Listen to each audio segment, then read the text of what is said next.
And welcome back! Woo! More Ruralpunk episode 5, part 2. Stoner movie, stoner movie diversion. Oh no! Oh no! Oh no! Oh no! I dropped out. No, I sure hope not. You're still here. We still have Patty for the moment. Yay! Oh, yeah, sorry, I just like your froze up for a second there, and it's like. Yeah, your video froze. That happened simultaneously, yeah. Your video froze, but your sound kept coming through. The oh no from my end was the cat attempting to make off with my ball of yarn, so... Also important, yeah. Alright, so you've been given a task, and I mean, you don't have to achieve this immediately, but you need some sort of dramatic... vengeance against the gulls. So keep that going in your head. Oh, the other thing, Lee, is we filled your stress last session. So you need to start thinking about what belief that has founded in you. Okay. Yeah. Because you have one of those now. Yes. I got so stressed that I found something to believe in. Yeah, the beliefs aren't always positive, admittedly, but given you clocked yourself out, essentially, what were you doing? You were you thought you were rescuing kids from a cult, but in fact you were delivering them to a cult. No, we were delivering the other. A safer cult. Yeah, a better cult. A cult we know. Hello, you. They got Are you going to lift your head high enough that the camera can see? You get an ear. Yes, we'll need to square that away by end of session, I think. Yeah. So that's another thing to keep in mind. But yeah, I'm sure that your characters have to-do lists. Tension's getting high. Acheron at least doesn't need to worry about stress so much, but they've got some long-term projects on the boil as well. Who wants to jump in first? Or plan vengeance, also good. Mm-hmm. Well, the interesting thing with planning vengeance is that I was planning to get rid of one of my conditions and make Chippy not mad at me, which is not going to be very effective with this vengeance scheme, is it? Oh, yeah, that's a good point. He does love the statue.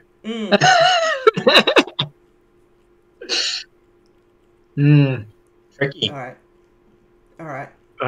When we can't really get he might Chippy be mad, but he'd probably forgive you eventually. We can't really get Chippy on board, can we? Find out. Of course not. Oh, but he mightn't be happy. He might think of a way. He might be keen for a way for them to sever the relationship in some way with cash and carry. But if we can't do contact rolls, is there not really a way to? No, look, you can absolutely dig him up. It's just it'd be a little trickier to find him than usual is the thing. Because he's kind of gone to ground given the apparent open gang war with the government agency. Yeah, and the thing is being their most obvious target. The thing is with Chippy though, he's sure, he's a good bloke, but also he's loyal to the team. So if we try and get him to go against cash and carry, it's going to have to be with a replacement. Oh well, look, another element, another way to execute this vengeance might in fact be figuring out who actually did the whacking and offer them up as sort of appeasement, I guess. That's a thought. Yeah. I like having information, so I'm going to try and find Chippy. Excellent. Alright. Well, let's make it interesting. I don't like it when you say that. That's a lie. I love it when you say that. Yeah, look, pick a skill, Beppe. Something along the lines of scan or what have you would probably do it, but I just want to see how well you go. Can I analyze? Analyze is usually close work. Admittedly, Okay. you could probably get, if you could get hold of Chippy's computer, you could analyze. Break into Chippy's house. All right. I think this is a great way to learn more about Chippy. I am going to try to fabricate something to like trace his like IP or his MAC address. Sure, we're just gonna dox Chippy then. To find out like, because I'm going to assume that I think doxing is analyze. Yeah. I try to call him, and I'm assuming there's no answer. I go past where he lives and a few other key places, and I can't find him. I'm assuming is like he's gone to ground. So yeah, I'm gonna trace his phone. Excellent. Throw it. Let's see how you go. Can I swing a fabricate for coming up with a device to do it, or do you want analyze? Analyze feels better to me. It's Cool. as funny as I find you walking around with like a little Chippy Geiger counter. I think analyze is what you're actually doing. Okay. It measures the psychic energy emanating from the Chippy costume. Yeet! Huh? Yeetage? How often do we get one of those? 1 in 6 at least. Yep. Yep. For us, that's a for us, it feels far less often. It does, doesn't it? It does. Mm. Hey, Floof. Oh, right. Where would it... Yeah, you do a little triangulation, and yeah, after a bit of sort of scanning around, and like you sort of do the old draw lines on the cell tower map, and it's like okay, distance. It looks like he's hanging out at Pastor Crane's house, which is an odd choice. But there you go. All right. Go to drive over. Swing past Ron and ask if they want to join. Yeah, Ron will come with. Cool. Also gives us a good reason to be swinging by Pastor Crane's house. Mm-hmm. Yes. Did we need to do that for any particular reason, or was that just... Well, the pastor likes you. True. So you can be paying a you had visit. some clothes of his, I think. Oh no, you gave them back to... Yeah. No, you gave them back to Miss return White. them for me. Yeah. Cool. So yeah, we're gonna swing by. Awesome. Yeah, Crane's house. Well, yeah, you sort of pull up. It's. I feel like, in honesty, it's a little sort of weatherboard sort of cottage style house on a fairly small block, sort of subdivided off one of the bigger properties. Mm-hmm. And yeah, you pull into the driveway and see the fella. You know, there's like the pastor himself in like a singlet, just working his boxing bag. Seems to be raising quite a sweat. Like he must have gotten up early. Is the point? Because of course he did. Yeah. Yeah, he sort of glances at the interloper vehicle coming in and seems to like not tense, but he like his eyes snap onto you immediately, and he sort of picks up the towel and sort of starts drying his head and shoulders down a bit. It's like morning team. What do we have the pleasure? Pastor. We're looking for Chippy. It's like there's a moment where he like, it's like because he's a terrible liar. He's like something in his jaw just sort of sets, and it's like, does Michael want to see you?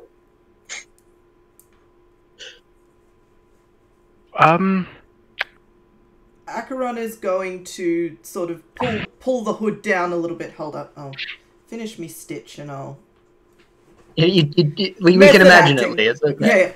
Yeah. Sort of pull the hood down a little bit and do the...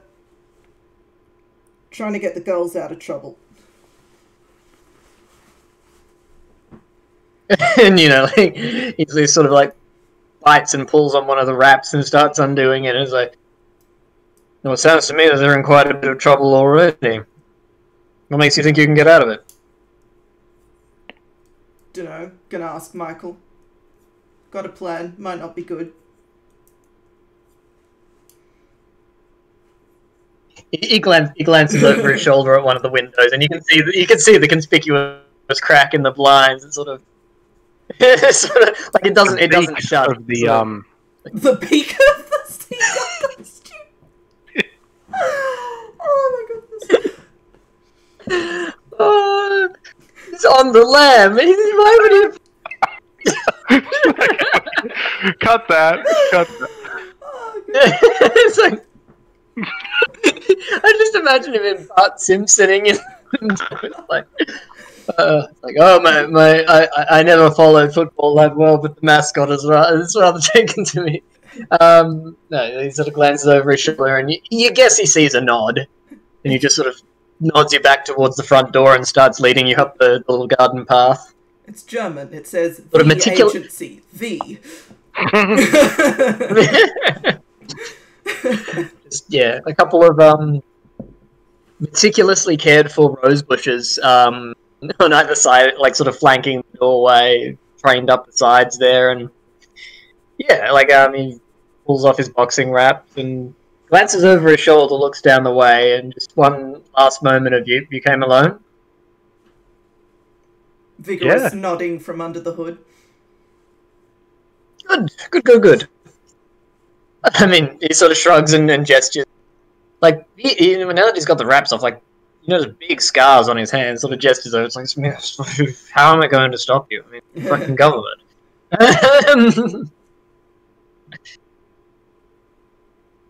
Like, my vow of poverty unfortunately stops me having any relatives in the house. Wanders in. And Chippy Michael... He's not in the suit. He's in a t-shirt and a pair of like ripped cargo pants. It's like, hey guys, what's happening?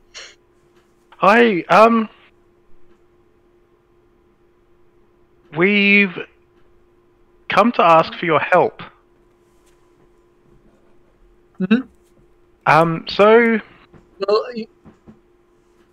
you do just information, I guess, Chippy.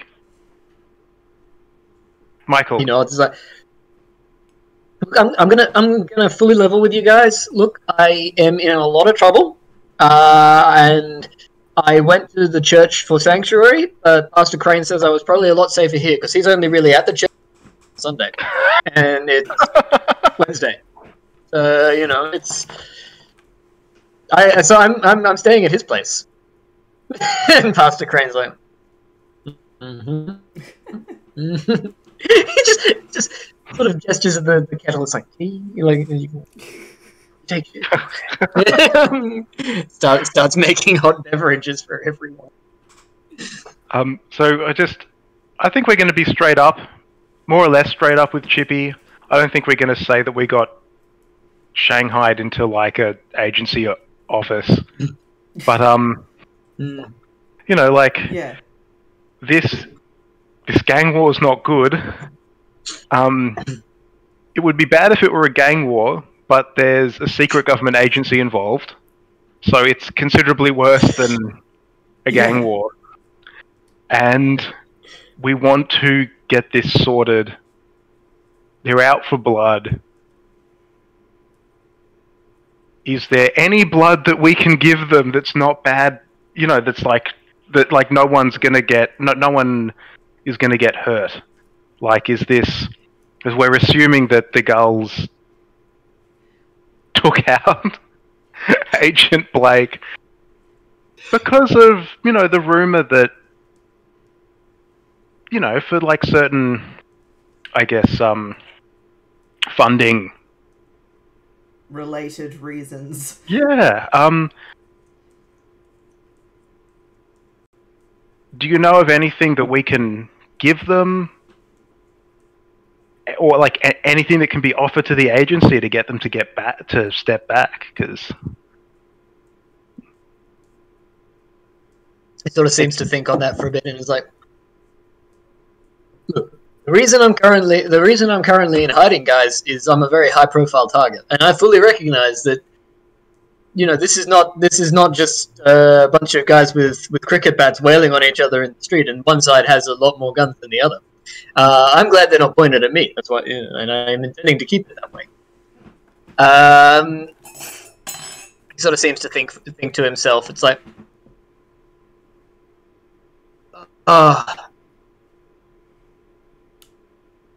that's the thing. If the agents, like, yeah, if you give the agency the guys who did it, they might back off. If you can say that it's like they were, and it sort of shrugs.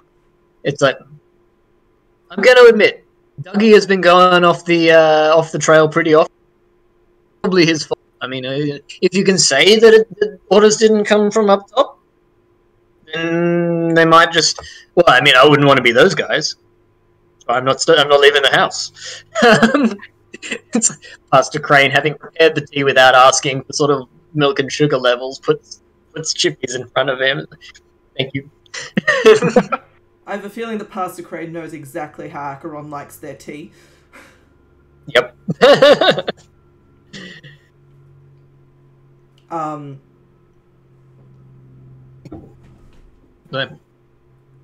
Relying on goodwill for now that the government won't just blow up a priest's house. Yeah.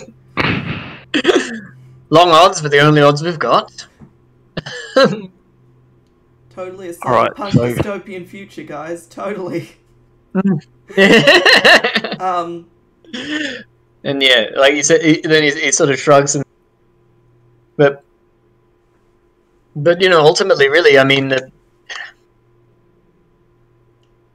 think, you know, he does a little gesture, sort of points at his head and forward, and it's like, putting myself in the agency's shoes, I feel like people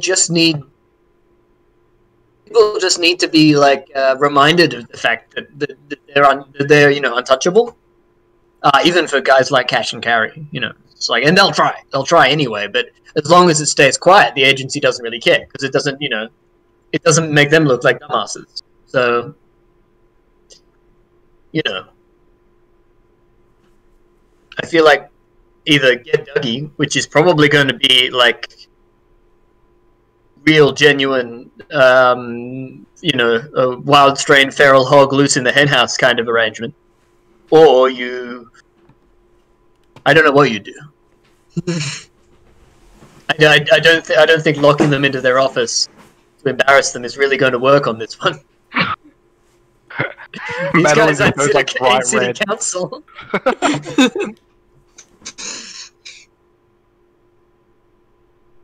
All right.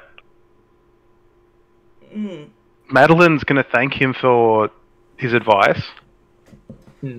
And sort then of shrugs and says, like, I'd love to help you, but I shouldn't go outside, really. Oh no, we don't want you to go outside. Leave the basement. We it wasn't easy to find you either. Please, you know, don't worry. Well, that's good. He sort of glances at Pastor Crane. It's like, that means it's working, right? It's like, yes, Michael, that means it's working.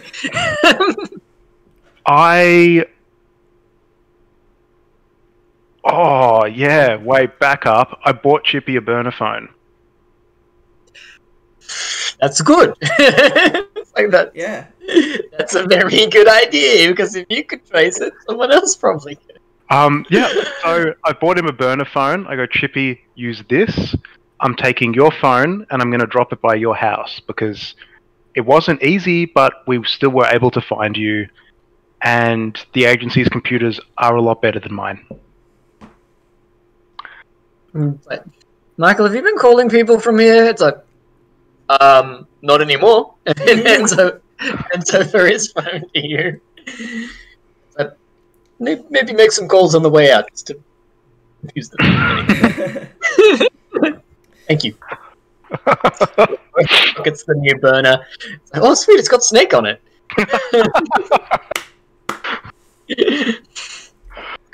I haven't seen one of these in years. This is great. I like to think it's a hacked, like, home-programmed version of Snake. That Madeleine just put on the phone because it didn't have any games, and like everybody loves Snake. Everyone remembers Snake. This is my favorite thing about Cyberpunk Futures, is that we have all of these references to like 90s technology that clearly nobody should remember. Yep. But it's nostalgic for the audience, damn it. Yeah. Well, look, if Ready Player One can do it, so can we. We'll have an actual plot. Yeah. Debatable, but I'll concede that it'll be more interesting than Ready Player One. Wow. We don't have plot, we just have things happen one after the other, and it's interesting. There's a difference. Yeah, that's fine, too. Cool, so Madeleine is, like, too in love with Chippy to, like, leave. So she's gonna, like, finish her tea trying to make small talk. I think Acheron hates small talk enough and is like, okay, I've indulged this long enough, we're going. Yeah, they're gonna nudge Madeleine and be like, so we've still got that phone, we should probably, like, plant it somewhere sooner rather than later, right? What is Madeleine's, like, last ditch effort to make small talk? Like, what's the topic?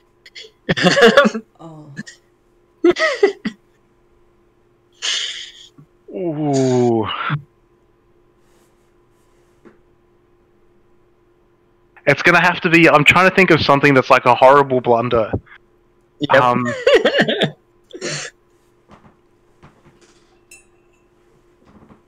Yeah, like gets flustered, goes for like a classic. Oh, I like, how's the weather been thing? But Chippy's like, I've been inside for a week.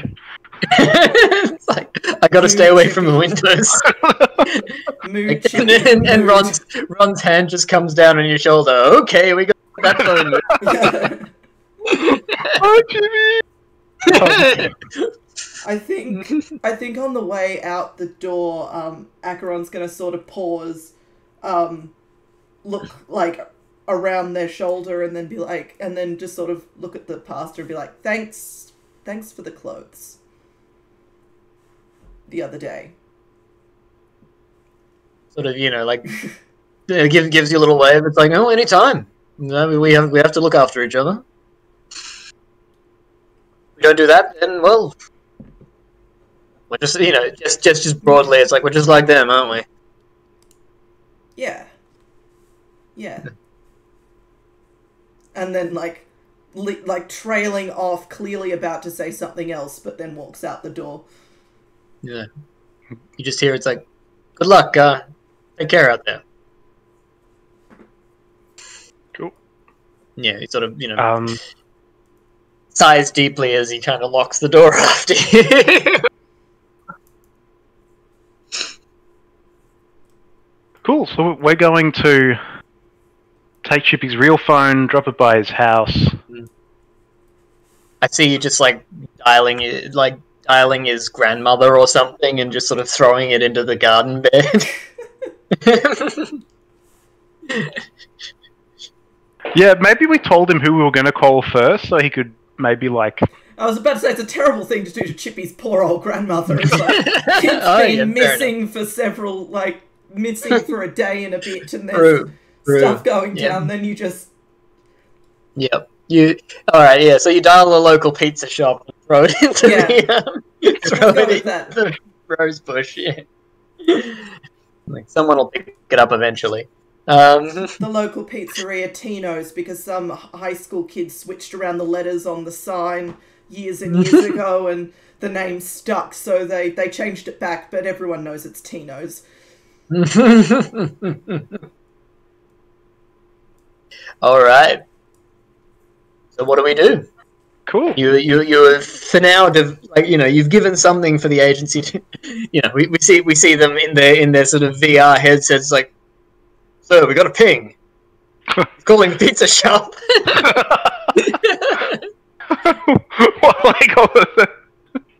Like that scene in the Simpsons movie. It's the banks and banks of computers. They're like, he's calling the pizza shop. Like, no one would order pizza if they weren't home. Shortly after we leave, an unmarked van pulls up. The SWAT team comes and kicks the front door. So my interpretation is that Chippy. Oh, he's gone. Quick, try and steal the notes. Talk about all the things we're not supposed to talk about while the DM's in the room. So, there was I went to a zoo. Recently. There was one animal. It was a small dog. It was a Shih Tzu. Only a matter of time, right? It's alright, we just made puns until you came back. Oh, good. Yeah, sorry, jostled the computer that time. It gets very upset when I do that. That's alright. But yeah. And I think at this point, while we're deciding what to do next, Acheron has come up with their new belief. Intriguing. Church of Chippy. I think that's Chippy is God and I will destroy all heretics. I think Acheron is sort of coming to believe that equity, well, their rebellion is equity, isn't it?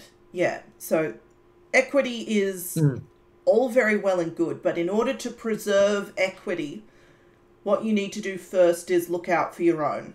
Because that seems to be all of the people around them seem to have this one thing in common, and they're so much less of a, like, garbage fire than Acheron is. And the one thing they have in common is that they look after other people and other people look after them. Especially people like the pastor. I think it's kind of the pastor's last comment that really cemented it for Acheron, is that, like, part of equity and the core tenet of equity is you look after your own.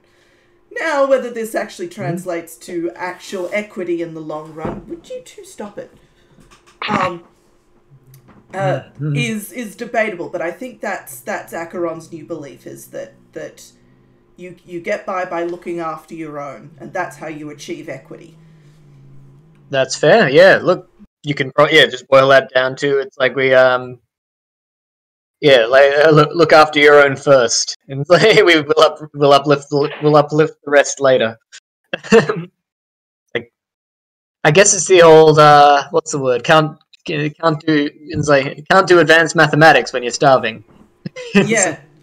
Put your oxygen mask on before helping others, including children. There you go. Yep. I was going to say that's the heart of it. The starving advanced mathematics just sounds like all the tutors at the uni. Yeah, fair point. Oh, grim. Like, this isn't in character, everyone. This is a sad thing that's happening right now. Oh. Sorry about that. I had to break up a little family spat. No worries.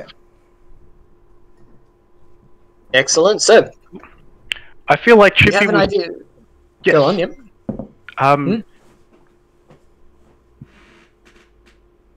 Chippy would seem to prefer something symbolic be done rather than actual.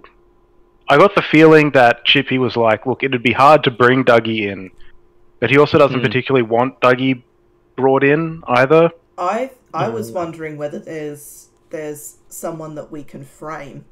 So, look, there was a big game on the weekend. It's, a bunch of the girls got carried away.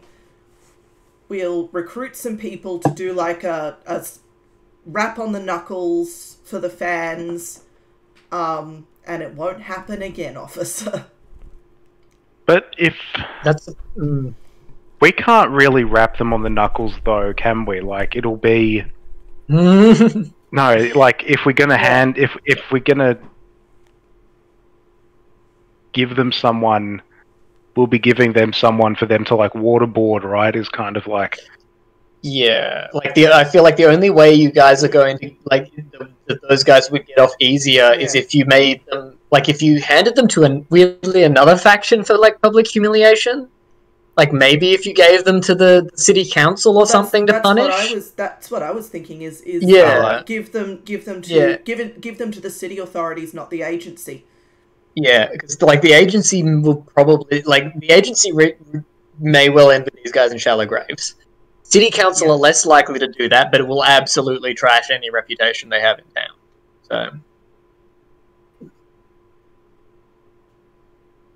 Madeleine feels that Chippy would prefer the statue being broken to his teammates being like martyred, waterboarded, then killed. Yeah, or even like what's the word, pariahed or hard and feathered, as it were. Yeah. Like even if it's with the city council, that to have there to be like for them to have to wear that. Chippy would prefer the statue, so we're going to do some vandalism on behalf of the government. At least Madeleine's prepared to do vandalism on behalf of the government. She tries to make this case to Ron. Yeah, I think Ron will probably agree to that. All right. Yeah. Cool. No matter who we give them to, they're not going to end up in a good place. So let's just let's burn down a statue.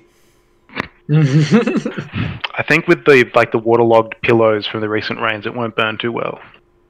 But we'll do something. This is a deeply strange piece of public art.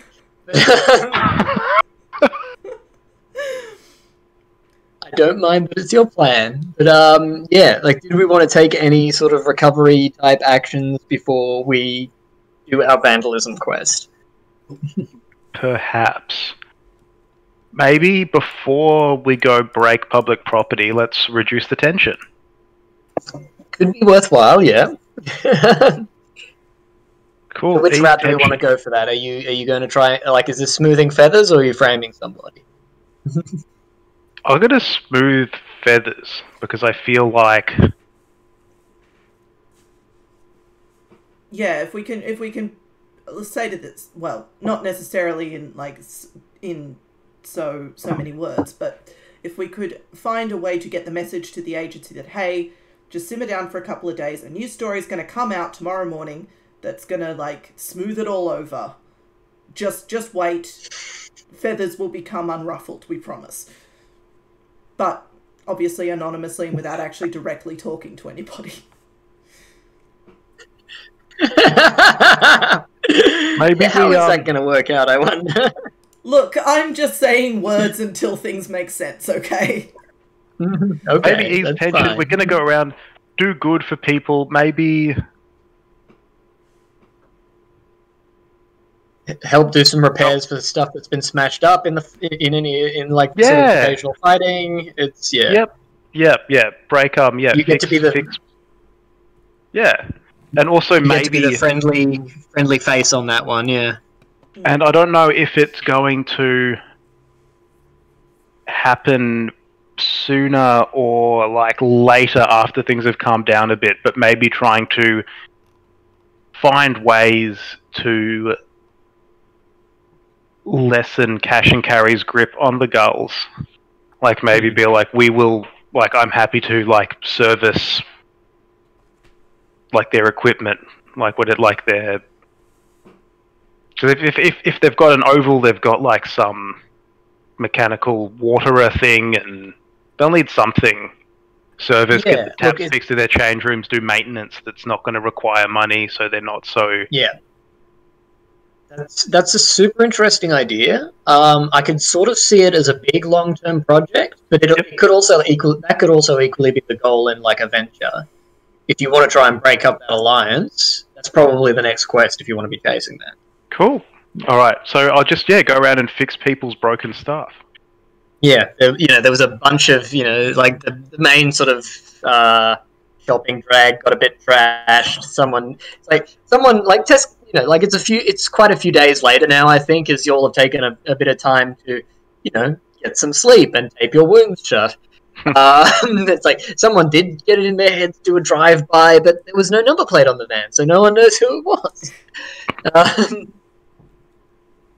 No one was hurt, luckily, but bullet holes. So Madeleine's out there with the spackle, changing lives. But most importantly, being seen as the one who is not wrecking shit. Yes. Whoa! How's that? I blitzed that. Oh, hoo-hoo! Wow. Critical!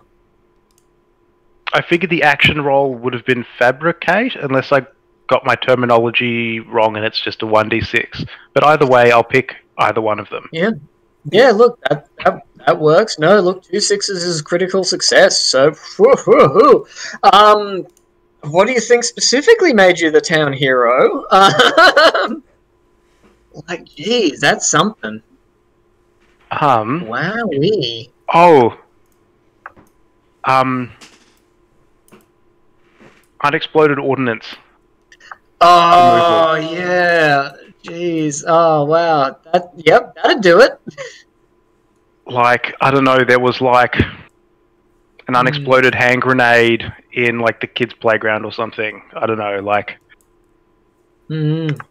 Yeah, I can absolutely see like you're doing a car bomb or something, you know, like. And yeah, someone's left a fucking improvised explosive in one of the scenes of the crimes. It's like, oh no.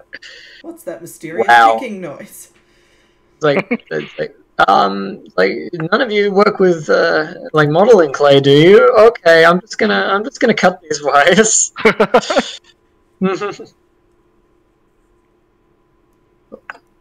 Yeah. So yeah, you get free drinks for the next few weeks, and yeah, I'm just trying to think of other ways that people in this area express their gratitude. But wow. Like it's Mrs. Black's Bakery is eternally in your debt. You got free croissants whenever you want, because otherwise luck would have been leveled. Cool.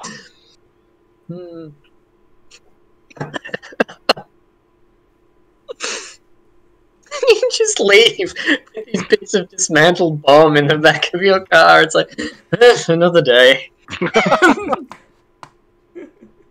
I even go and like drop it off at Sergeant Smalls to like be like, I think this needs like proper protection, filing. Sergeant. Yeah. It's like, oh. Well, don't see one of those every day anymore. It's like one of those guys who was like back in Nam and is just like a little bit. Except he was never anywhere. Well, that's the thing, I reckon, because I think you noticed it last, like, a session or two back. It's like he's got the fucking, like, he got super soldiered during the water wars, but he was a civilian police officer. So it's like, oh wow, they really were much more afraid of their own people than the enemy, weren't they?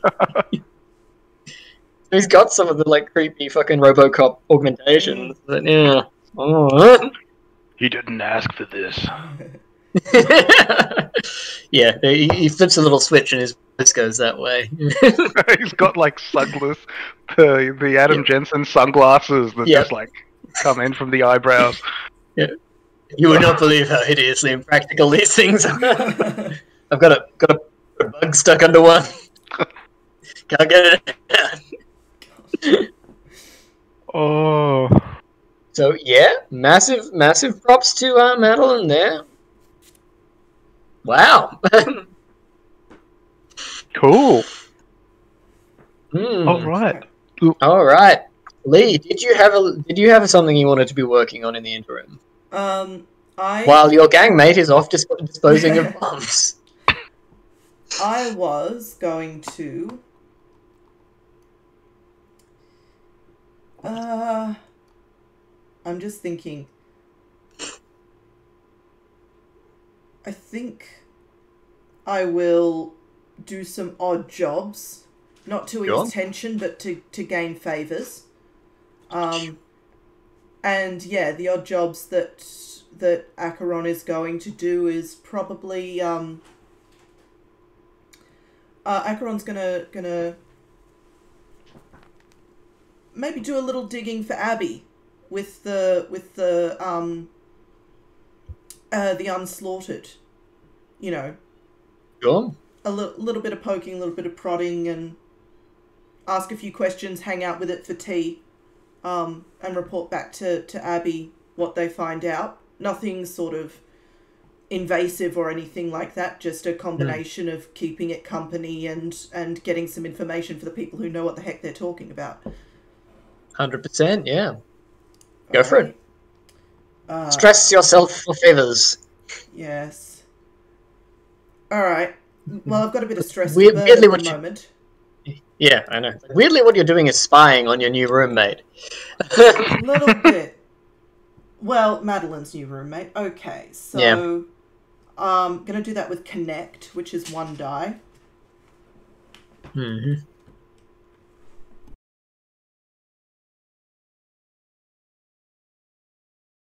Don't fail me now. 3. 0 to 1 favours take an equal amount of stress. Cool. Alright. So, I'll presume 1. Yeah. But yeah, we sort of catch the lot of you, and like, you know, it is sort of hunkered in the back of the fridge with the door open, sort of eating a sandwich, and sort of disappearing under the shroud. And every so often, the dog will come back and drop the ball, and it sort of reaches out with one of the little grabbers and sort of tosses the ball again, and it just watches the dog go and come back. And I feel like that makes sense for it to not be a very good roll for that one, because, you know, Abby's pretty interested in any information, but it's not like Acheron's in this thing's good books at the moment, so... Yeah, like you haven't figured its true name, and frankly, it's not been that talkative lately. It seems it just seems kind of forlorn now that it doesn't have its little stronghold in its quest. Yeah. It just wants to go back. Alrighty. She just wants to go back. Cool. So yeah, Acheron has been spying. So far, we've spied on and doxed our friends this session. We're good people. Yeah. Yay, cyberpunk future. Ever since Facebook went down, this is the only way we know how to communicate. Nice. Cool. All right. I think we're going to destroy a statue. Yep. Oh, I shouldn't have handed the explosives back. I'm sure you could make more.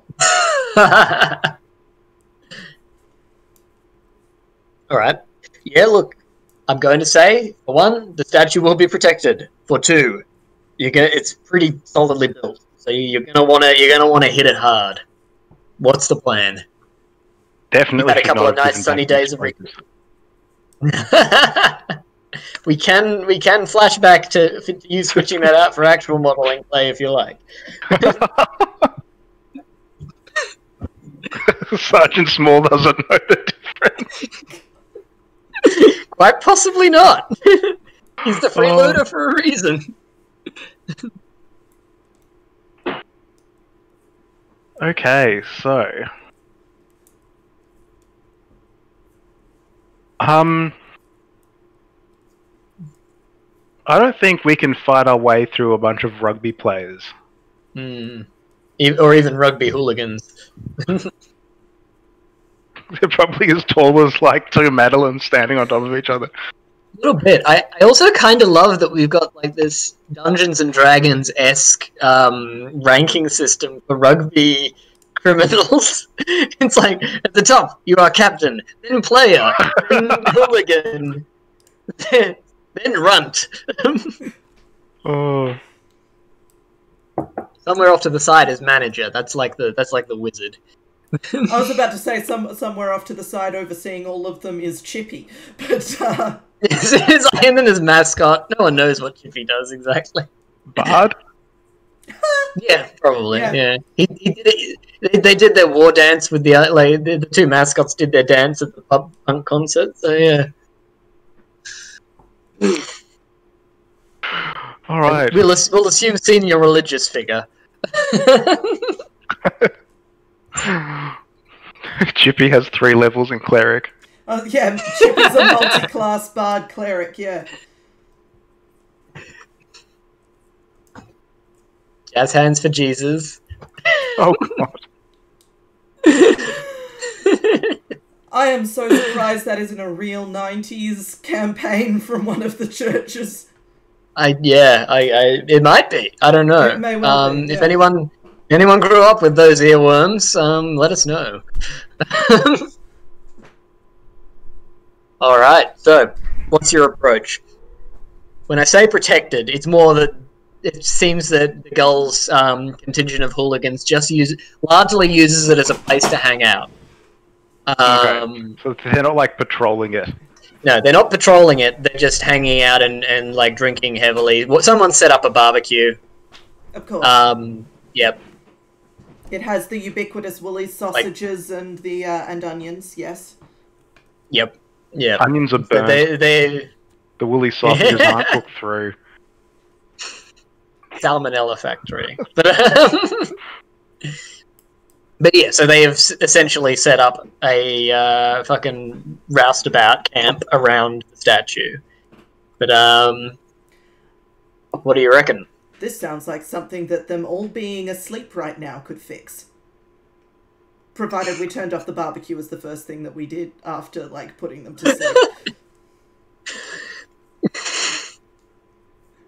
So are we like in like one of the buildings overlooking the courtyard, or are we sort of just hanging by the car? Still sitting in the car down the street was what my initial thought was, but I'm happy to take. I like that as stakeout territory in the sedan. Yeah. Yeah. It's definitely like it's not the buggy. No, it's not the buggy. The buggy's a bit distinctive. I'm thinking Madeleine suggests DIY cop car with sirens to like scare them off. Would that scare them off though? Sergeant Small does seem pretty trigger happy. True. And they do know they're in a bit of trouble, even if they're all bravado at the moment, so...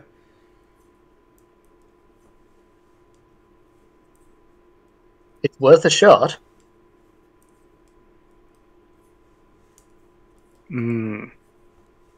I feel like Acheron... Sorry.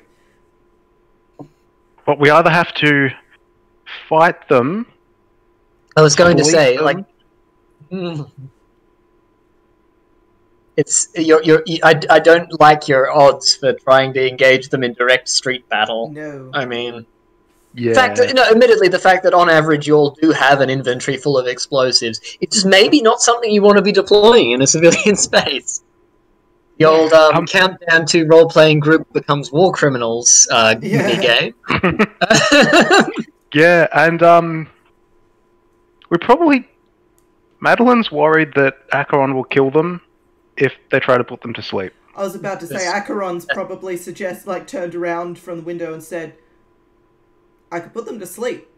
And Madeleine's like, let me come up with literally anything else. It's like, we're not killing kids. It's not happening. Yeah.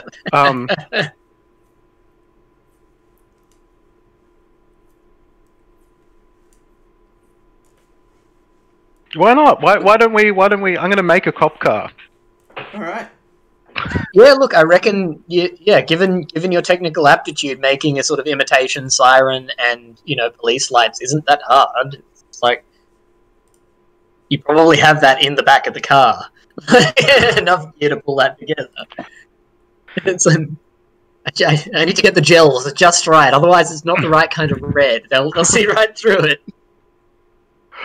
Cool. I think Madeleine will drive back though to the factory farm shed and rig up maybe something that looks more like a police SUV or like truck or divvy van and not like a patrol car. Something that looks like it's deliberately like there. Yeah. And not idling past. Yeah, look. Sounds good. Chew up with a... I'm Oh no. Oh no. Life is good and life is fun. This is a good cop car. Yeah. You just hammering them through tonight, aren't you, Ben? I love it. Wow. Cool. Yeah, like you got. I feel like I feel like Acheron maybe expresses some doubt. It's like no, there's no way they're gonna fall for that. I mean, they just get like they haven't. These ones specifically might not even have done crimes. Like, what the hell do we even know? And you just sort of roll back out in this fucking Humvee that you had that someone had asked you to refurb, complete with like white paint and lights on the top and a fucking loud hailer. Come out with your hands up. They're already out in the open. How does this work? Like, don't change the sentence. But yes, it works. I feel like, yeah, like with the critical, you probably even have not police clothes, but sort of passable looking, like, riot patrol armor. Yeah, for late evening through a tinted window, yeah. Yep. It's like, I got these SWAT suits, and it's like, it's not exactly a SWAT suit. It's like what motorcycle, like motorcycle armor, but it's like, if you squint. It's like some blue checks on it or something. Yeah. It's like weirdo at the Halloween fancy dress party version SWAT uniform kind of thing. Like a dash of spray paint later. Yeah. And like a badge, but it's actually like some like LARPing heraldry, but like in the dusk, no one's gonna tell the difference. No one's gonna know. Oh, nice. Cool. I'm also going with there's big car, also got like some tow cable and like a high torque gearbox. Yep. I get the feeling I know how this is going to go. All right, it's like your murderous chariot rumbles through the streets of Magolby as the sun is setting. When we get within earshot of the statue, we put the sirens on and step on it just a bit to like, let them know we're coming. Yeah. Acheron's holding onto the dashboard going, this is not going to work, this is not going to work, this is not going to work. Yeah, the like, I feel like you'd have an eye in the sky already, given Madeleine's bundle of tech.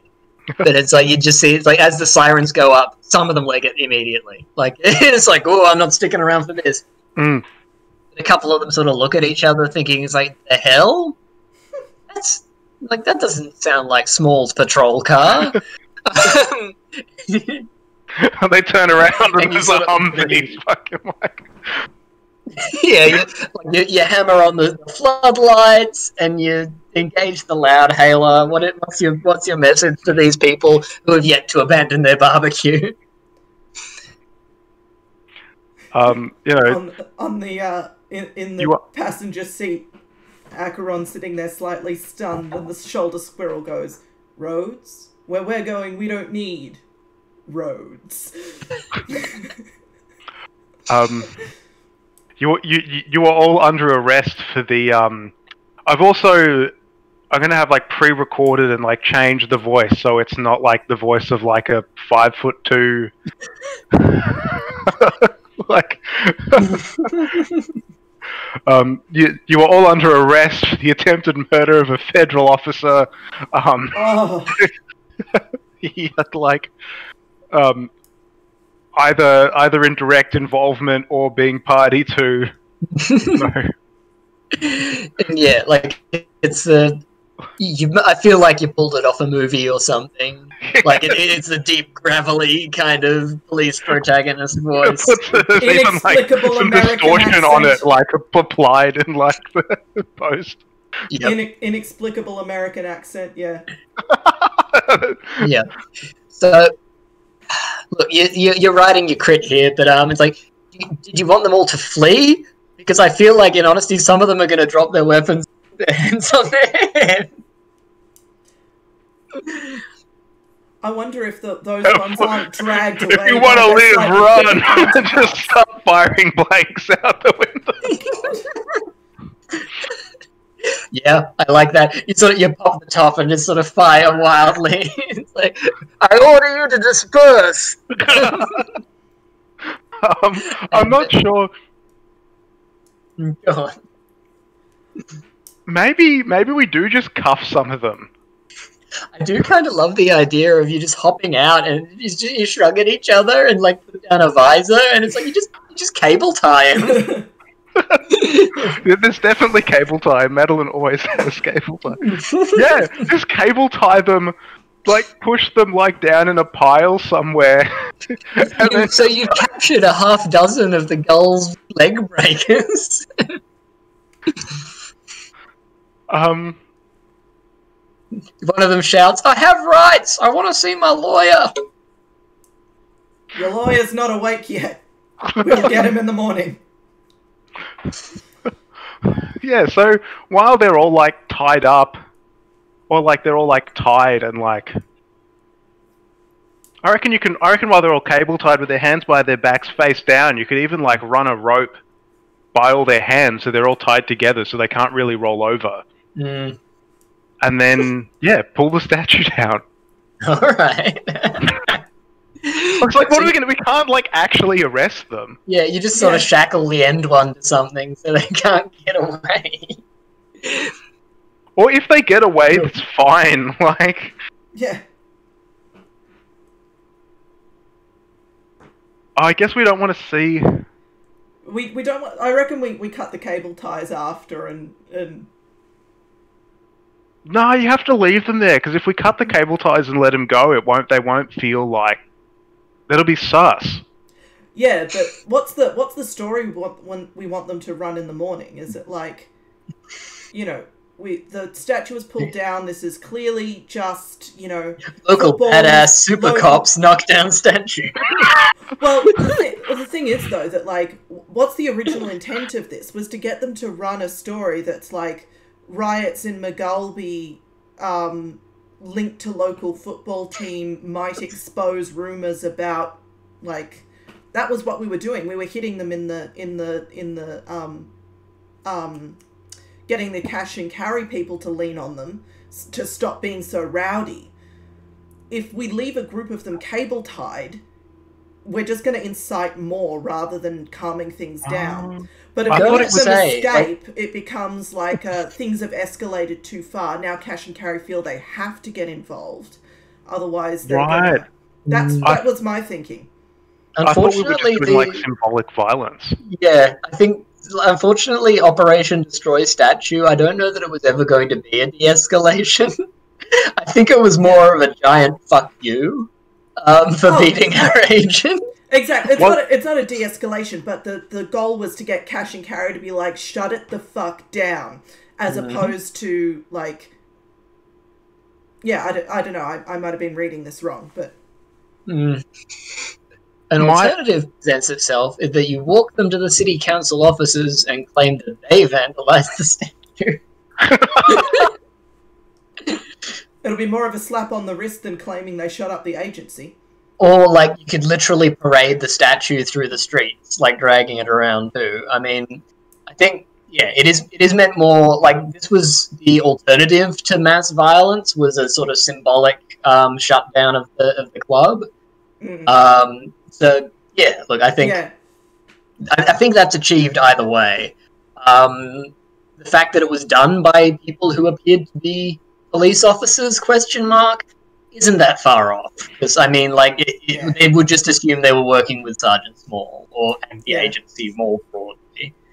Yeah, it's a federal police. It's the red federal police that we've gone for, and not the But not the state police, federal police. Yeah, this shit's gotten hot.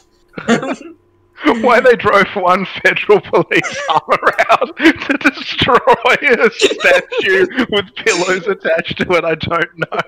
It was seen as a revolutionary rallying point, and it had to be destroyed. And it makes sense We're using that for the infrastructure. football team, and that's all that matters at this point. Yeah. All right. Yeah, so you got a bunch of them cuffed. I'm not going to make you roll to pull down the statue. You have what you need to pull down the statue.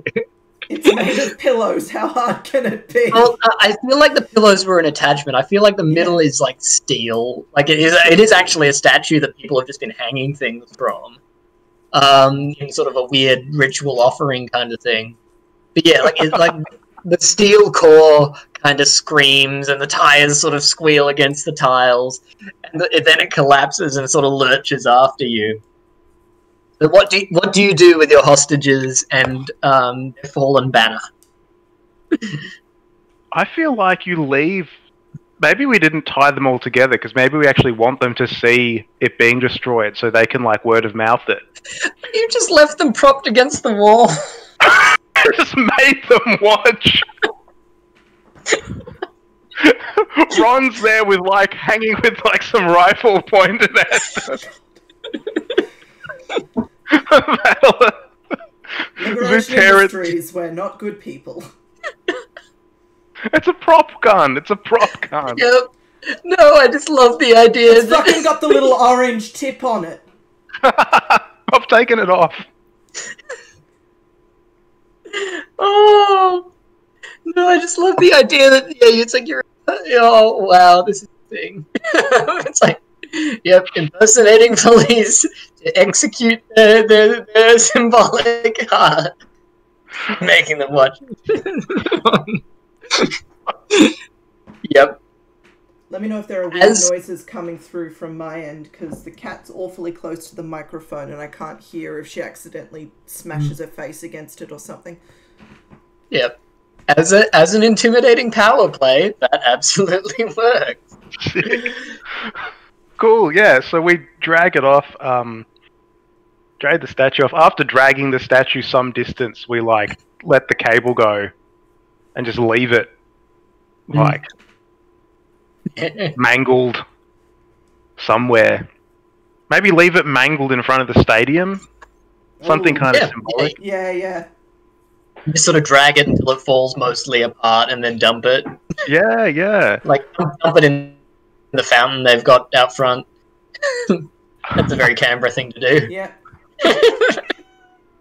Excuse you. Or just weld it into another piece of art. That's what chain it onto something. Yeah. That's what Chippy does after it to resurrect the statue.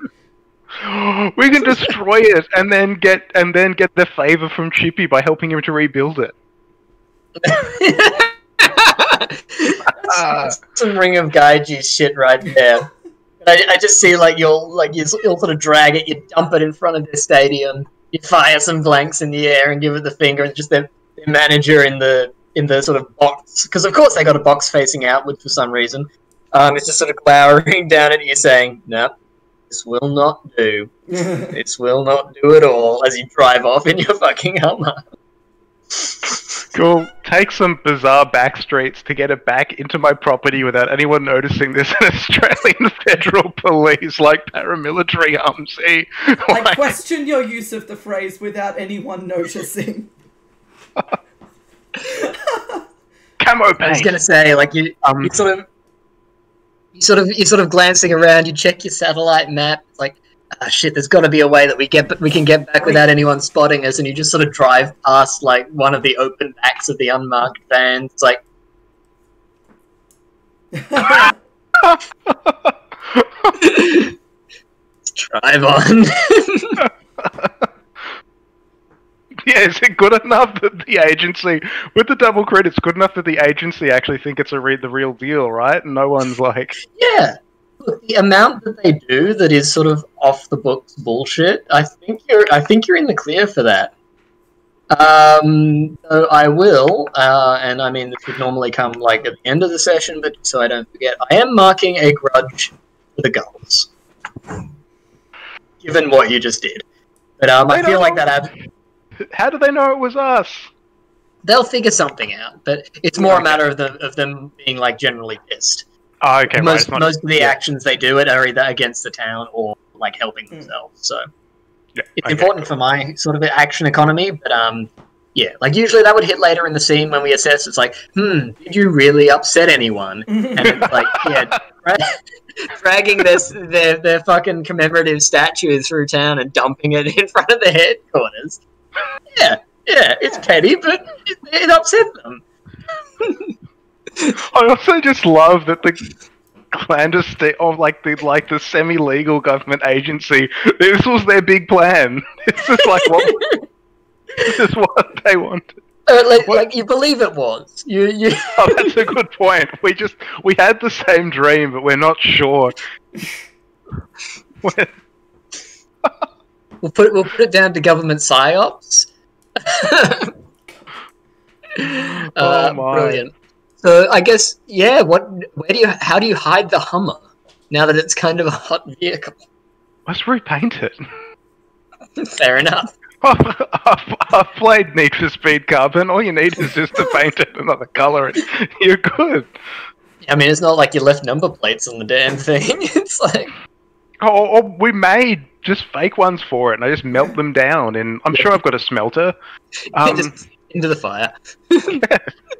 That's another day on that front. You say in your fucking police-looking motorcycle armor hanging out in the barn where you keep the fucking Humvee.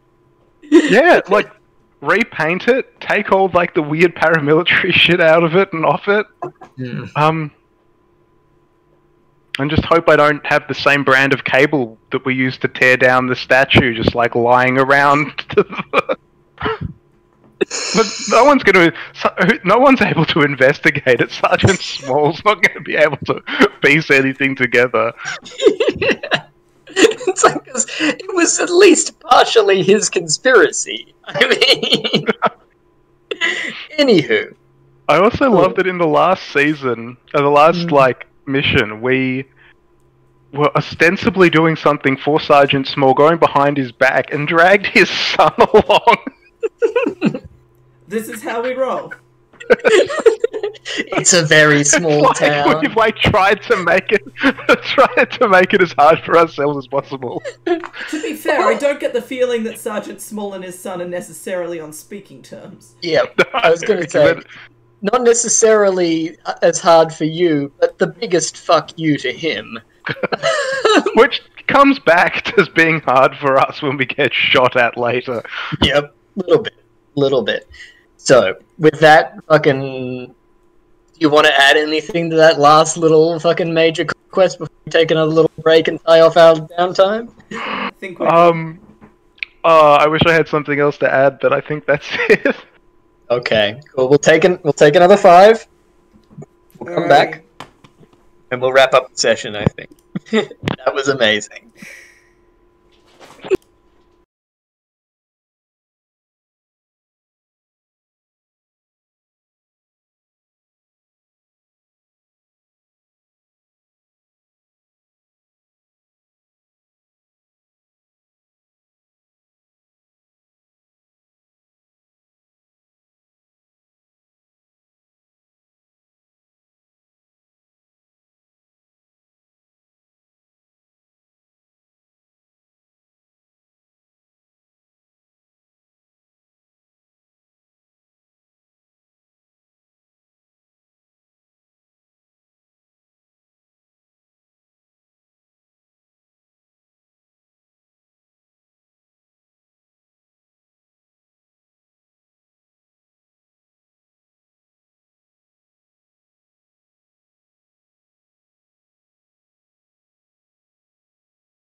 All set.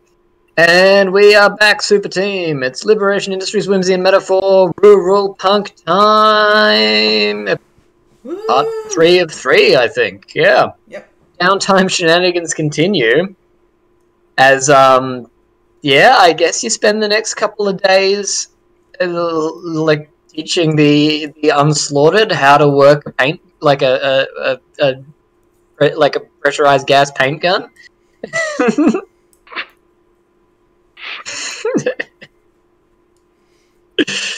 Maybe. Gotta repaint the damn thing. To help us repaint the Hummer.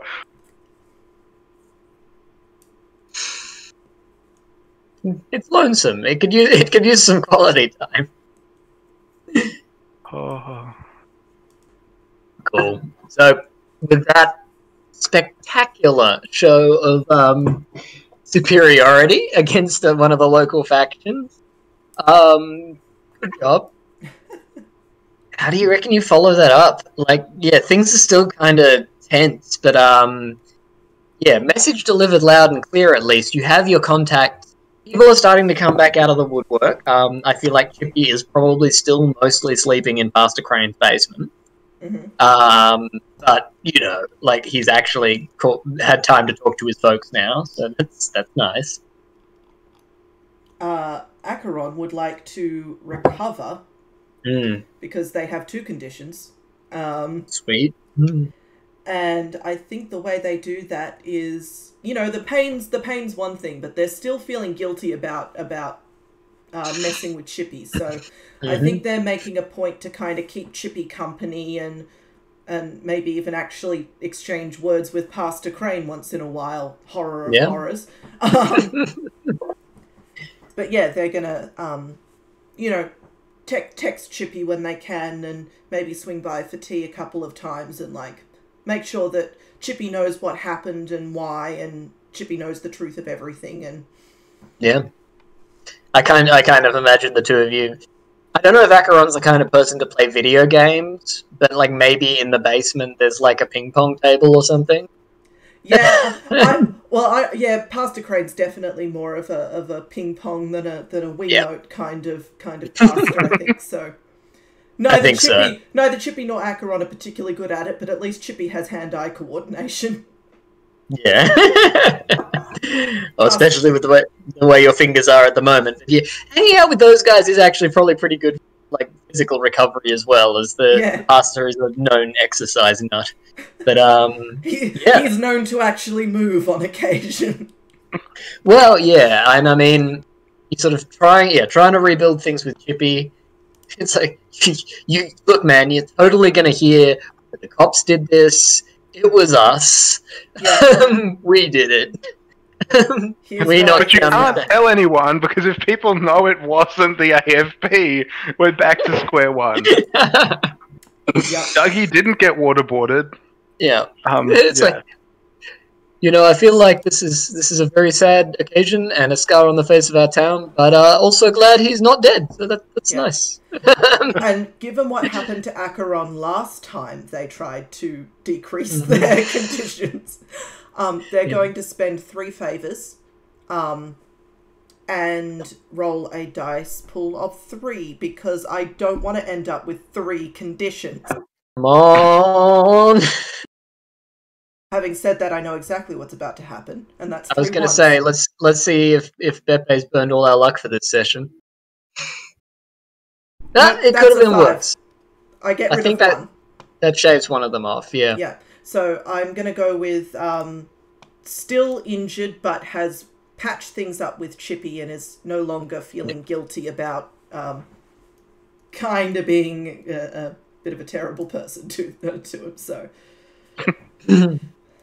So yeah, a great deal of basement ping pong and ginger beer unfolds. Yeah, and and yeah, like you're just sort of hanging around week to week for a little while doing that, and that works out. Yeah, I bet you at least one of the favors went to sort of to bringing Chippy a something to do to entertain himself. I'm not sure what would And the question I'm trying to ask here is... What weird gift would Acheron bring to someone who wanted to fetch him? Yeah, and is it, like, weird in a... Okay, I get where you're coming from. It's the thought that counts, I appreciate you tried. Or is it a gift that it's like, well, it's weird, but fuck if they weren't onto something. It's like, this is a fairy present that makes no sense now, but will save you later in the story. Oh, I know what happened. What is it? So, Pastor Crane doesn't have a video game system, but Acheron knows that Chippy now has the burner phone, so Acheron's bought Chippy a gift card for the Play Store to buy some games for it. And it's like, all the apps are free, honey. Like the good ones you don't need to pay for. You didn't, but. I mean, $20 will still buy some decent apps, but, like, you didn't have to. Oh, it's like, oh, this is great. Now I can gamble online. Oh, it's gone. But yeah, it's one of those, like, it's the opportunity is there. Technically, he can spend it, but, like, it's a totally unnecessary present given the circumstances. Yeah. And, like, given how thoroughly Madeleine had to jailbreak the damn thing to get the surveillance programs off, it's like, you know... it's nice. It's like, he appreciates it. On that note, like, we got a pretty good grounding of what Madeleine's relationship to Chippy is, which is, you know, at, like, Act 2 of 5 in a romantic comedy. It's like, I mean, you both grew up in McGulby. Who is Chippy to Acheron? I reckon. What old times do you chuckle about? I reckon Chippy and Acheron were in the same class together, but very much in that, like, Acheron had just gotten back from their parents' weird jaunt. Yep. When they joined the school. Chippy was already very popular. Acheron was already very weird.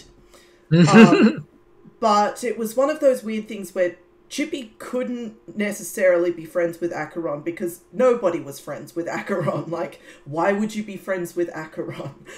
But at the same time, Chippy kind of looked out for them a bit because Chippy's a good person down at heart and knows that, like, there's something going on there, and, you know, wanted to at least make sure that Acheron wasn't hideously bullied throughout his school career. So Acheron's always, like, respected Chippy a little bit for, like, well, I've heard stories, you could have been a lot more things than you were. So they've got this kind of weird, as the ping pong games As the ping pong games progress, you've got this weird sort of camaraderie forming of, do you remember when such and such did that? Oh, yeah, no, I remember. Yeah, no, I was involved in that. And Acheron's like, oh, I didn't know anything about that. Chippy's like, yeah, here's all the gossips that went down. And it's like, so you would not believe how much I beat him up after that. It was kind of hilarious. And there's, like, things that they both... with a limp. Yeah, and there's things that they both remember, but they, like, had very different perspectives. They're kind of discovering how, like, their different perspectives on things were. Yeah, nice. So yeah, you've got a bit of the old, like you get a bit of that reminiscence, kind of like, oh wow, like we really did live through a lot of crap together, even if we weren't thinking much about it at the time. Yeah. Nice. Cool. I'm going to take a downtime action. Because I can.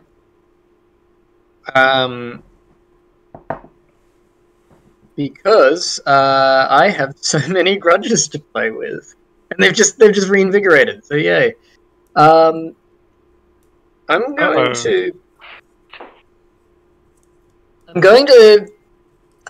like we have the.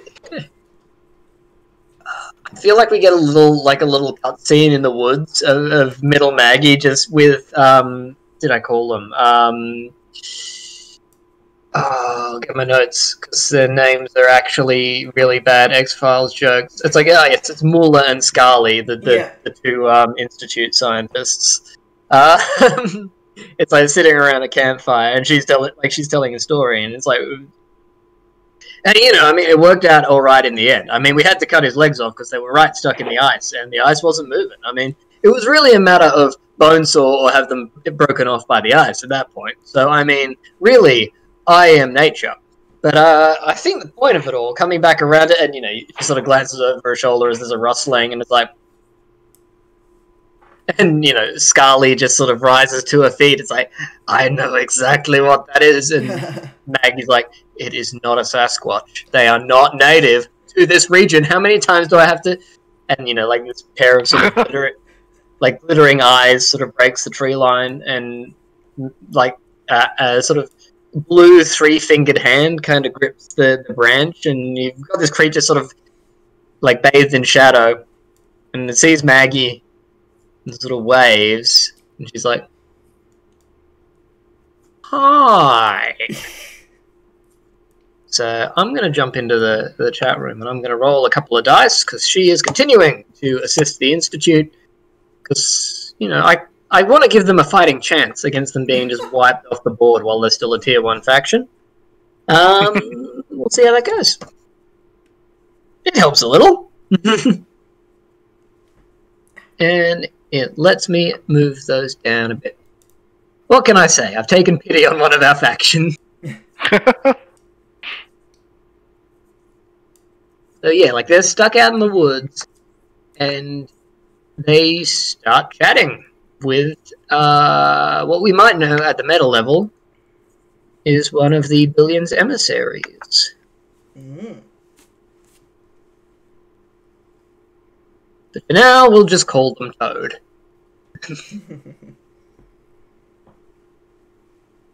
Very good. Meanwhile, back in town. Madeleine, where did you want to roll with this? You got things you can do. Another downtime action in hand and a whole stack of favors. I do have another downtime action.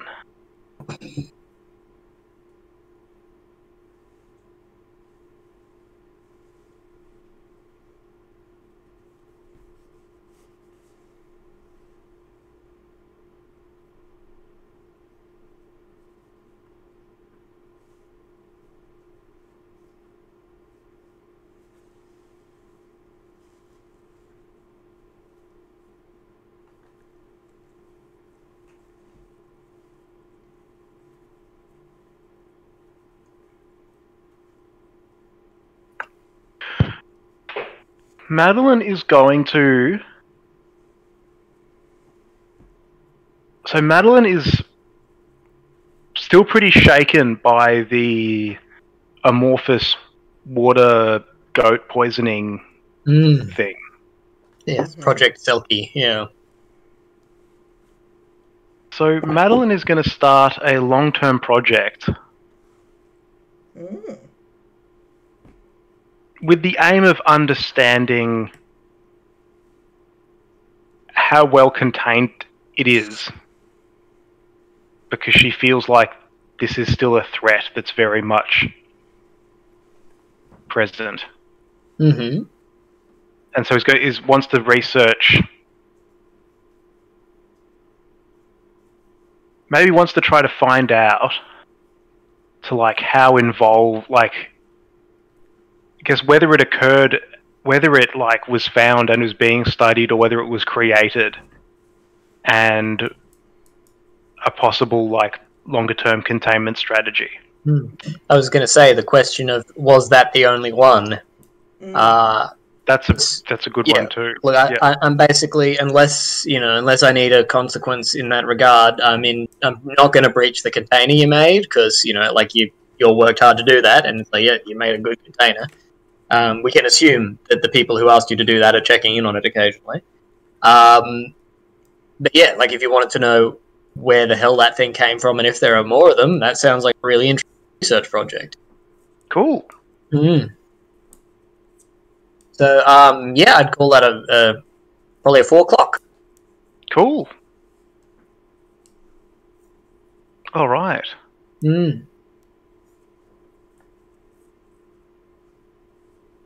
So how do you want to be attacking that?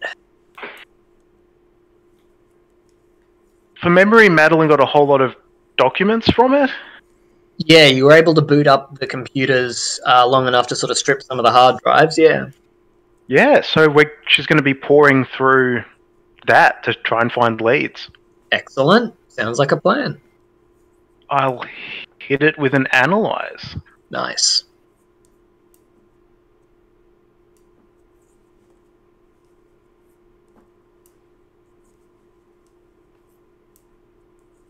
Nope. That's a 2. Well, you still get 1 pip on your clock. Oh, it still does something. Oh, yeah. This is nice. This is a nice one. Yeah, like, the research still helps, even if it's like a really bad day in the library.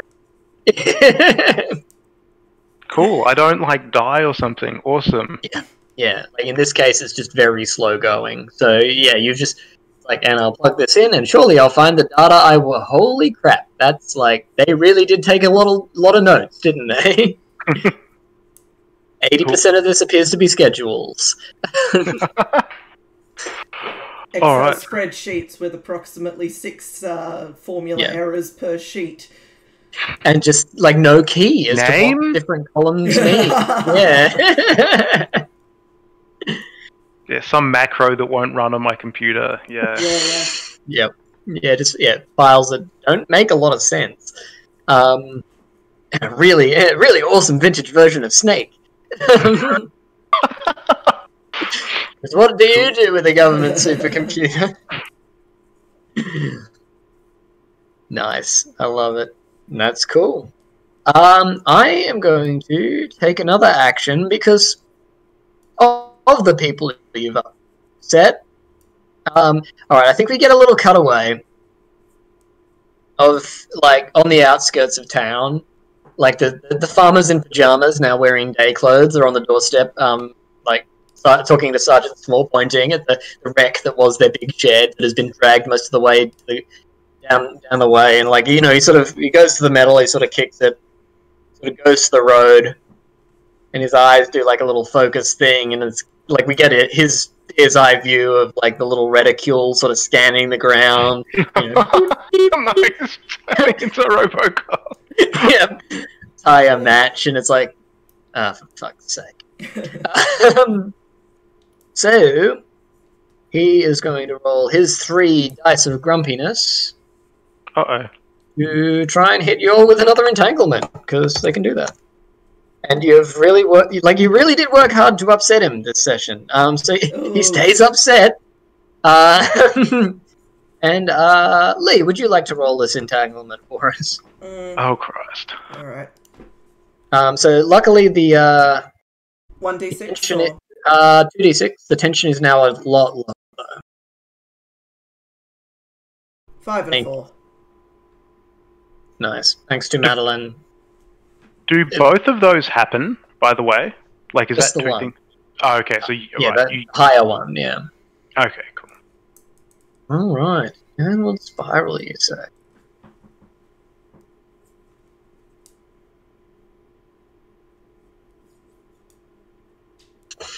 Mm-hmm.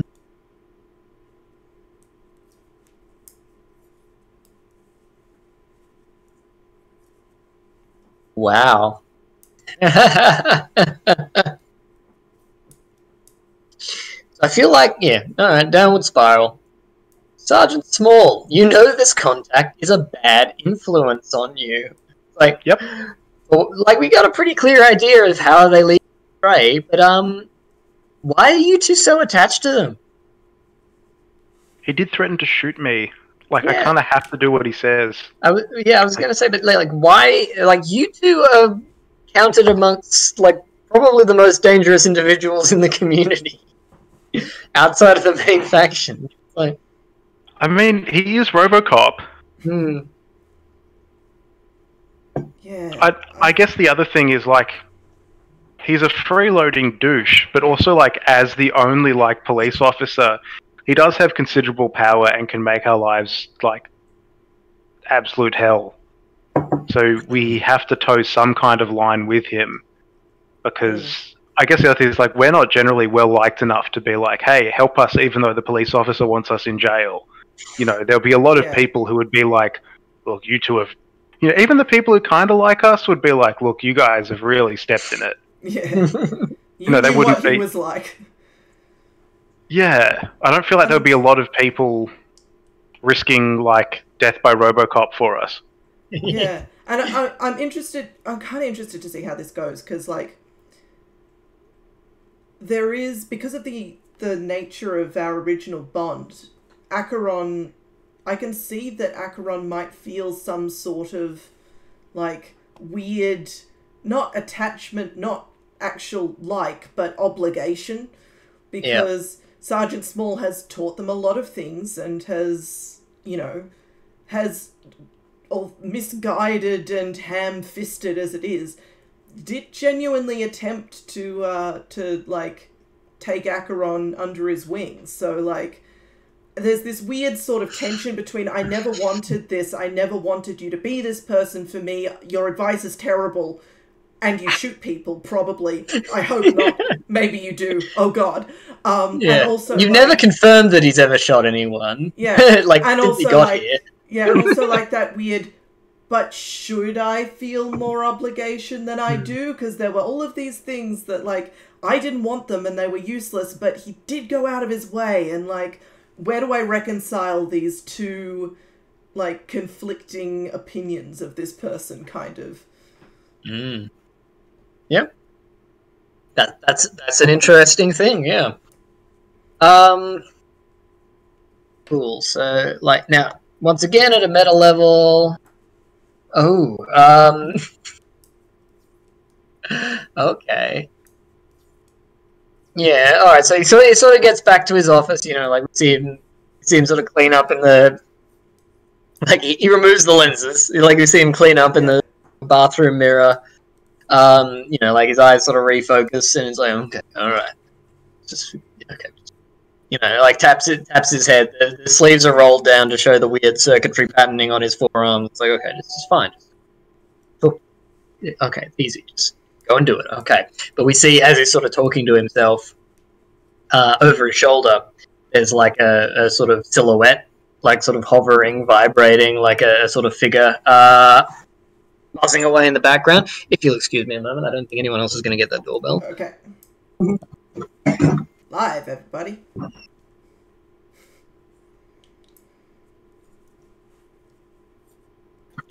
We're in the clear. All is well. All right. We sort of see a silhouette buzzing away in the background, and as he turns around, he appears not to notice it.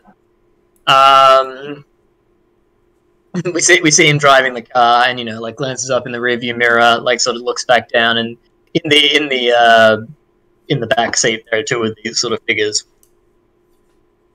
It's sort of vibrating in an alarming darkness, stop motion. And he shows up. Where is somewhere that he'd show up at Madeleine's. For what reason is Ron kicking around at the moment? Hanging out with the unslaughtered. Makes sense, yeah.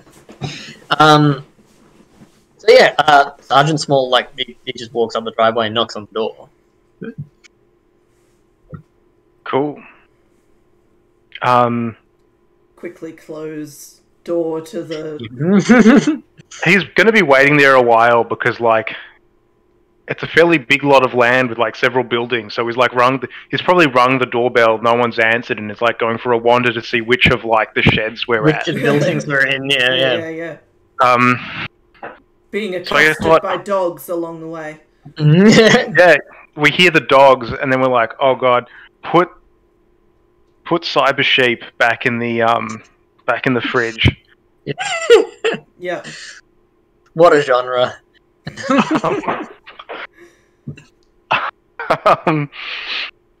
Yeah, Cyber Sheep in the fridge, and then probably with this amount of conspicuousness, what seems to be the problem, officer?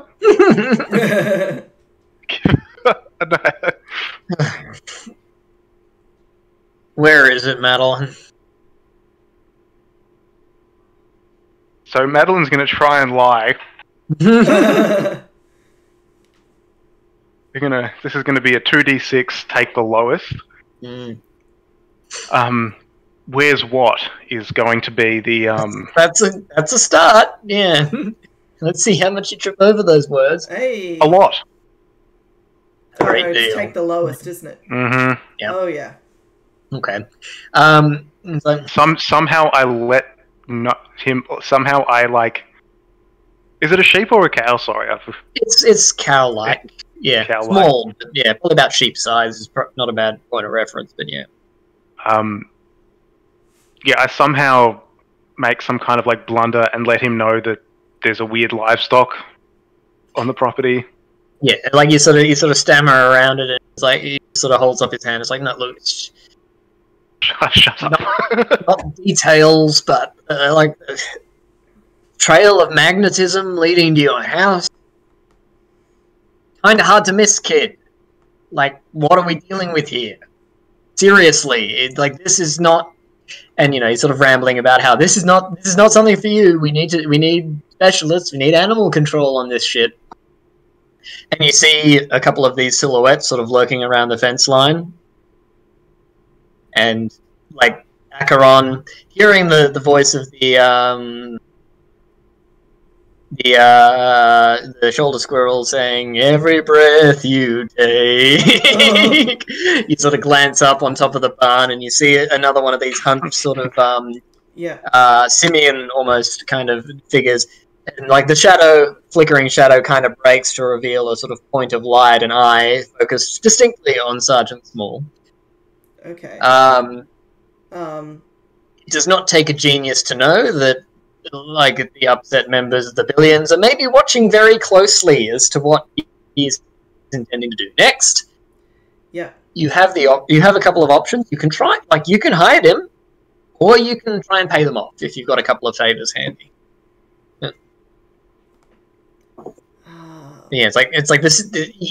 You can't deal with this stuff on your own. Like you need a lab. I know you're smart, kid, but this is not a lab. I wait for a break and go, Sergeant, did they come with you? And point to the... Yeah, can Madeleine see that... Oh yeah, Madeleine's also got... Madeleine spotted them and he's like... Yeah. He sort of glances up and back at you and is like, don't try and pull that shit. Be honest with me. Come on.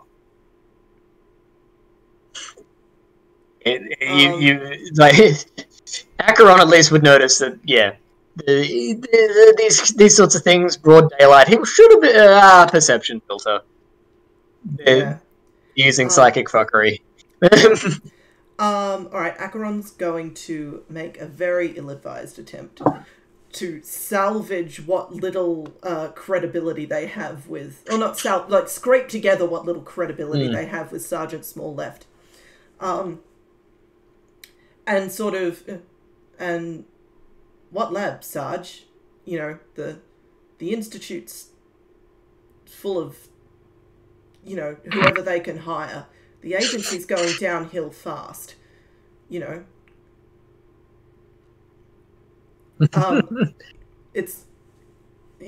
an attempt to run the sort of line of, who do you suggest to take care of this, I'm going to roll a contact, which is 1d6.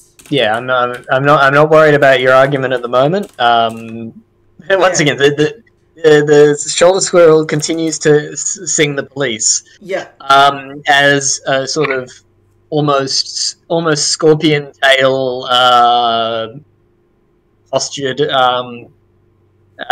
silhouette begins to sort of loom out of the ground, out of Sergeant Small's shadow, and he straight up sort of shakes his hand. It's like, I don't care about the facility. These things aren't pets, guys. These animals are dangerous. And we see the sort of shrouded, beaky creature kind of looming over behind him. Yeah. Acheron probably does the sort of retreat back in. It's not that they're afraid of Sergeant Small necessarily. Like, these creatures are sincerely weird. And they're just very wigged out at the moment, so gonna retreat back a little bit, this having not worked with the, like, grew up in the wilds, you know. Yeah. So as his next phrase sort of tails off and like right up to dangerous, it's like the sort of record scratch and freeze camera, and the sort of baleful eyes of the beaky scorpion looking one. It's like you hear the police cease, and it's like, "This one yours?"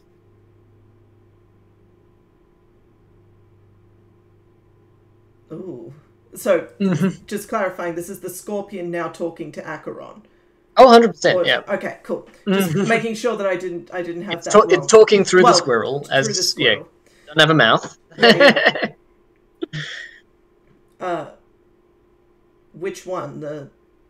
This guy or, like, me? It's like, yeah. I'm gonna at least need, like... Sorry, yeah, I genuinely am not sure which one went. So, is he asking if the policeman is with Acheron? Okay, cool. It is projecting the sense of a territorial... What's the word? A question of domain. Yeah. Like, can I carry this thing off? Would you, like, is it under your protection? Oof. Because, and recognizing Acheron as the only one that really speaks its language. Yeah. For a given value it speaks. We can't really... I'm sort of imagining Acheron, like, there's... like, has just been talking to Sergeant Small and has turned very slightly to Sergeant Small's left and is now carrying on a conversation with nothing. The town wishes this were a weirder occurrence for Acheron. Yeah, don't worry, it's psychic. There's a bit of time lag. Don't worry. Yeah. I mean, part of the town, right? He's one of the town. It makes a kind of low screeching sound. It's threat to us, dangerous. Yeah. Does it belong to you?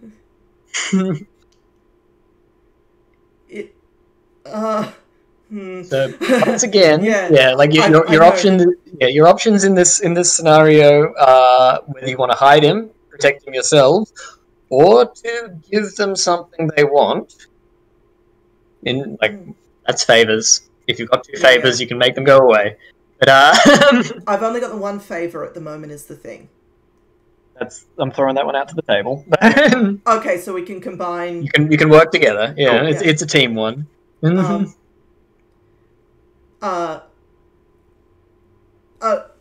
gonna nudge Madeleine like, Mads, can I owe you one, please? Yeah. Cool. Back to the psychic conversation. Yeah. And Madeleine, you can see these things, but you don't, like, the sounds that they're making are like someone sort of hammering scrap with a wrench. Like their voices. I'm looking totally freaked out. Yeah. Ron is carrying on a conversation to a vacant space to like the left of Sergeant Small. Is he like thinking that there is actually something dangerous happening at this point? He's worried about the unslaughtered. And so like he sort of glances over his shoulder again. It's like, look, oldest trick in the book. That's not going to work as this fucking winged freaky demon sort of looms around him. Yeah. It's like you can Madeleine can see it. It's just its voice doesn't make sense to her. Yeah. And so he obviously can't hear it either. He's tuned it out. Yeah. I'll give you a bargain for him, okay? We can all leave with something we want. Understood. What tribute do you have? And it practically looms down in front of his face as if to hammer home the point. Bird-like sort of. I'm seeing like the one eye in front of his head, glowering at you. I'm almost seeing Ko the Face Stealer from Avatar: The Last Airbender, like snaking around to like. Okay, yeah, I've not seen the show, but yeah, like for those playing at home, viewers, that's what it's like. For the viewers, I'm basically just like weird, like twisty snake beast looming over things. Shit, what do I have to offer? What would you try and bribe these creatures with? Yeah, that's what I'm trying to think of. Well, look, you're our wild soul, so you know better than anyone. As a sort of quick and dirty, like they obviously work as vanguard for the Billions. These sort of shadowy creatures often operate as spies and assassins because they're only like half material and have some tricks to do with perception. Yeah. So, yeah. Yeah. A mirror. No, the curse. Think of how gnarly your hair would look. None of us have hair. We are creatures of living darkness. But you could. All right, Acheron's going to offer. Acheron's going to offer the Institute. Okay. So I know there's another group near the town, but they're not part of it. They're not under my protection. And they go out into the wild sometimes, and they investigate and they research. Next time they go out, me and my friend are going to go out, and we're going to stop them finding out whatever it is that they want to know. In exchange, you can keep watch if you like, but you can't take this man away. But, and they're like the sort of little simian ones potted down, and like the whole scene appears to have like the light sucked out of it. Yeah. As they're all sort of standing around like a fucking Last Supper picture, sort of like a panoply around Sergeant Small, just all sort of looking at you with their baleful, burning eyes. And it's like the big beaky one says, sufficient. And then with this strange sort of slurp, you'll blink and they're gone. Yeah. And it's like... He sort of shrugs and says, it's like, well, look, I appreciate how you had my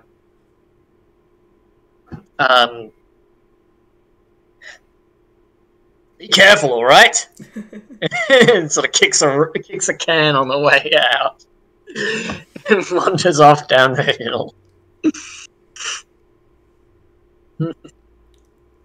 Acheron's gonna sort of just hand on Madeleine's shoulder and be like, "We gotta go fuck with the Institute." So we can say that those favors represent intel, I guess, on the Institute's movement. You sort of sell to them. Sounds good. Yeah, so that I know, so that I then know where they're going to be, so that I can carry out this plan. Cool, that works. Yep. So yeah, you give the Billions the favors and like, ooh, sweet. Yeah. Definitely didn't get any scientists killed there. Who knows? It's like, because currently the Billions have one goal: it's to wipe the Institute off the map. They don't like people rootling around in their business. But yeah, cool. With that sunny afternoon down, the dogs all sort of come out from under the house, and the unslaughtered is just sort of looking forlornly out across the yard, and with sort of swats at some flies buzzing around its head. What do you do? Are we able to find out if it wants, like, where it would like to be? Because we could probably rig up some kind of way to get it to Abby's if it would prefer to be there. It sort of shrugs, it sort of shrugs sadly, and you get, through the medium of the squirrel, perhaps. But actually, no, it's probably rumbled a sort of basic amount of speech, but it's like, it just says, like, I miss the herd. I miss the children. They're not happy, not safe with their kin. I want to look after them.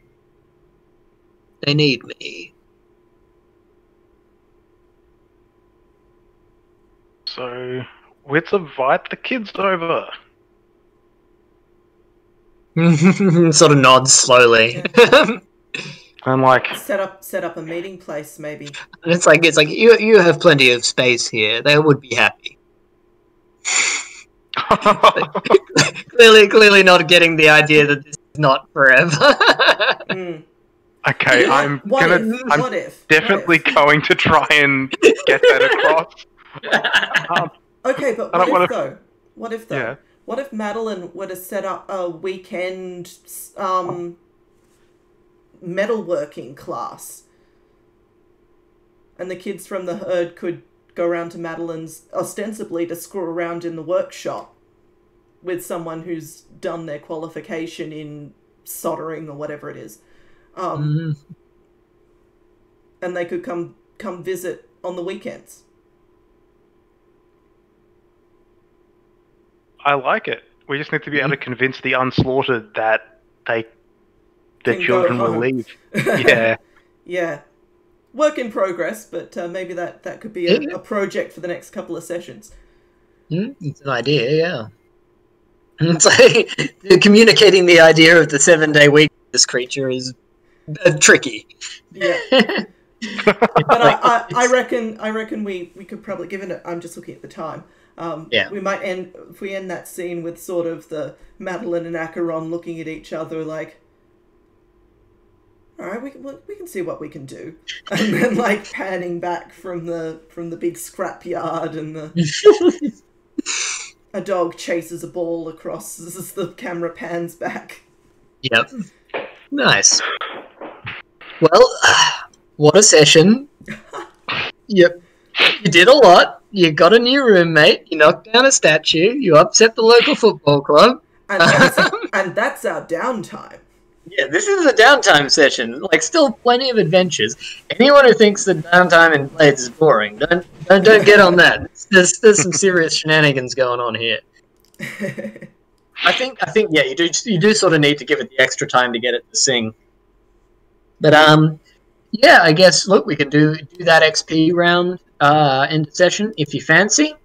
I feel like there's probably a little kicking around. It's usually not so much roll with your horrible conditions as I did things with the things. So yeah. Lee, would you like to lead us in this round? Okay, so I did not roll with any conditions. It's sometimes usually more chilled in that regard. Yeah. Did I address a challenge with knowledge or valor? Not totally sure I did this time. I was going to say, like, you got to work on your heroism, Lee. I had a very specific image when I built Acheron, and then within 30 seconds of the first session, they were not that image anymore. So I think maybe you can grow into it. Maybe I can grow into the valor. I think they're probably heading there. What with their new protect our own kind of drive, but. Anyway, did I attempt to explore the mysteries of the wild? Yes, I held interviews with the unslaughtered on behalf of Abby. Yep, correct. So, yeah, take that one.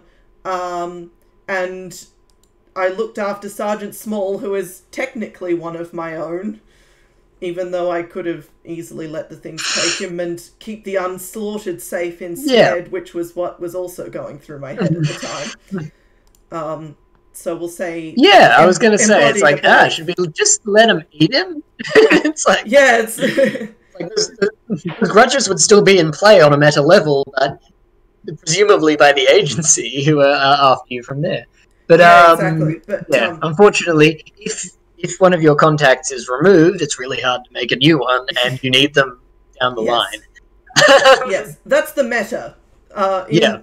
In character, I feel it was totally going through Acheron's head that who's more my people, the sergeant or the unslaughtered. But yes, so I'm 2 XP for me. Nice. Cool. Okay, would you like to roll in with that? Yes, I believe that I addressed the challenge with technical skill or invention. 2, actually. I reckon technical skill, I stalked Chippy using technology. You did, yeah. You traced his phone and then gave him a backup phone, yeah. And then I built an AFP Hummer. You did, yes. Spectacular enthusiasm, yeah. Yeah. I don't think I surpassed the technological limits of anything. Like, nothing really, like, borderline magical happened. No, but not this time, but yeah. Not this time. But technical skill and invention, I'll, Yeah, take the 2 there, yeah. Cool.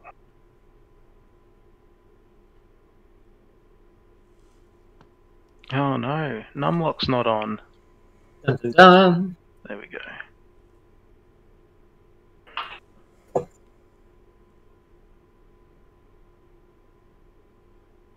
Nice. Brilliant. And yeah, I think that's most of your lattice there. Cool. Now, the last thing I gotta do, because I feel like it has probably come into play, is we need to maybe notch the sell-out meter. You've lucked out on the fact that I don't think you necessarily... Like I said, you didn't really hurt, because the tag is vulnerable person. And the Gulls hooligans are actually considered on a level of danger roughly equivalent to you. So I think maybe you got away with that. But I